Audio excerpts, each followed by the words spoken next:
So the course is set in 4 parts, and we thought very carefully about how we should lead into and reflect with people in order that we might embody our theological values. And those 4 parts are a welcome. We wanted to start with the idea of people checking in with themselves, having an opportunity to reflect on what is the heart of their week. We landed on that question that we ask every single time.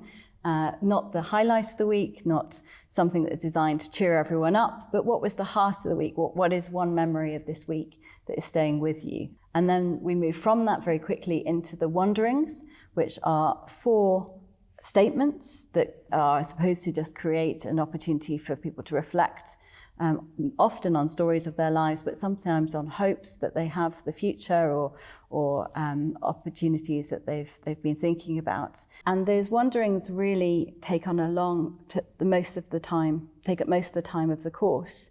People often, when they've done the course, they say that the wanderings were the thing that really struck them as different about this course than they were expecting, or different than other courses and things that they've tried. People come very quickly to understand the rhythm of that. They understand the experience of speaking and then being thanked. And that very quickly feels very safe because it's predictable. And then from that, we really wanted to start thinking about the fact that our theological input isn't supposed to be a one-way dictation, but is actually supposed to be a dialogue, and is an opportunity for our convictions about Christ to come into dialogue with the stories that people have been offering about their truth, beauty, and goodness in their lives, which we believe have been given by God. And so we invite the person sharing the story, there's 2 hosts, the second host is sharing the story, to take moments during the time they're reading out the script to bring in and respect and honour the sorts of stories that have been shared earlier on in that session. And so people's experience isn't that their stories of their lives is separate from the stories about God, but actually that the stories of Jesus have space for and are in dialogue with their own stories. And so then as we lead into the reflection time at the end, there is an opportunity for people to reflect not on faith as something that's compartmentalized as a part of their life or something new that they need to add in, but something that's very integrated into their stories that they have brought in. People are often very surprised that their stories are valuable within a conversation of faith, and particularly if they're new to church or new to exploring the Christian faith.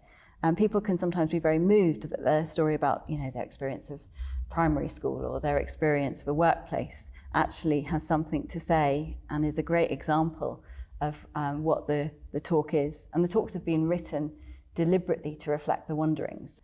Do you want to say a little bit more about the different 4 sections and what we're trying to do with that? I guess the 2 key words would be model and embody. We're constantly trying to, if you take that principle of the course that God's means and God's end are identical, that the way we do the course is the message of the course. And so you've talked about how people talk afterwards about the wanderings, that their experience of their lives and their testimonies, if you like, being cherished by people saying thank you and not trying to do something better. All of that is so crucial. And then that point we'll probably talk in elsewhere about what it feels like to feel that your humble story has become part of the narration of God's story. So I think model and embody would be the 2 key words.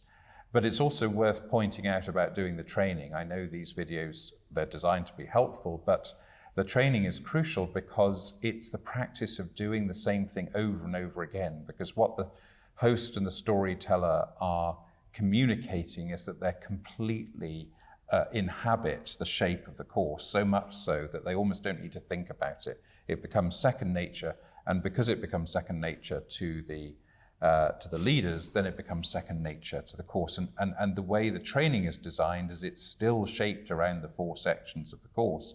And so in the course of the training, you make that move for the structure become second nature. And the interesting thing I find is that through these 4 sections, that the individuals, as different as they are, actually become those values for each other.